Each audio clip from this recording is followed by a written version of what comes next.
Des fonds européens dont il est question ici viennent renforcer les accompagnements nationaux et régionaux.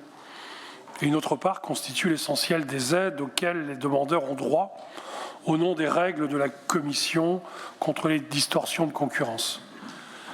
Les tableaux et graphiques joints nous montrent que patience et longueur de temps ont fait leur œuvre et que la Bretagne a su se mobiliser pour optimiser l'utilisation de cette manne européenne sur la dernière période de programmation.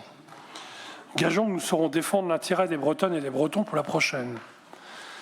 Les efforts fournis en matière d'environnement, les réussites de nos entreprises à l'échelle régionale, nationale et parfois même européenne, les attentions portées en faveur de la formation et de l'insertion professionnelle sont autant d'atouts portés ici en Bretagne qui résonnent à l'échelle européenne.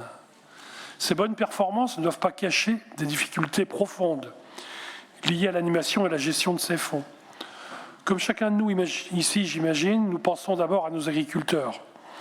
Ils ont réussi à porter leur voix dans le débat médiatique et politique national et même européen. Les difficultés qu'ils rencontrent à l'égard des subsides européens sont malheureusement généralisées. D'une part, on assiste à une inflation que je qualifierais paprassière kafkaïenne pour des hommes et des femmes dont le métier est de remplir nos assiettes et non des formulaires. L'Union européenne accorde aux autorités de gestion des moyens pour accompagner les demandeurs. Est-il autorisé de nous interroger sur la meilleure façon de flécher ces fonds vers l'accompagnement des ayants droit?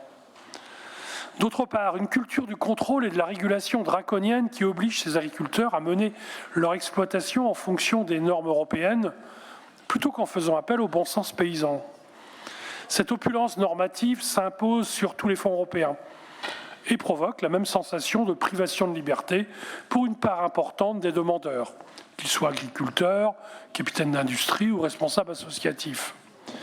Ne pourrait-on pas négocier des marges de liberté d'action plus importantes? Par ailleurs, un paiement beaucoup trop tardif des aides accordées après tous les filtres administratifs, comptables et procéduriers. Nos paysans s'en plaignent parce qu'ils y jouent leur survie. Là encore, cette réalité dénoncée lors des manifestations du monde agricole est malheureusement commune à l'ensemble des aides européennes. Nous avions eu un geste salvateur à l'égard des associations soutenues dans le cadre du programme LEADER. Ne peut-on pas imaginer pérenniser ce type de mécanisme? Trop de formulaires, une culture du contrôle omniprésente et des versements très tardifs des aides sont les principales faiblesses des dispositifs européens. Il est primordial qu'à chaque étage, chaque institution s'interroge sur les moyens à mettre en œuvre pour réduire ces handicaps majeurs à la réussite du projet européen. Devant nous se présente une échéance majeure pour le quotidien des agriculteurs, des entrepreneurs, des associations et avec eux l'ensemble de nos concitoyens. L'abstention majeure déplorée à chaque élection européenne est le fruit d'une défiance grandissante à l'égard d'institutions jugées lointaines et obscures. Il nous appartient, en réduisant ces contraintes d'accès aux fonds européens, de rapprocher l'Europe de la Bretagne, de rapprocher les Bretonnes et les Bretons de l'idéal européen. Je vous remercie.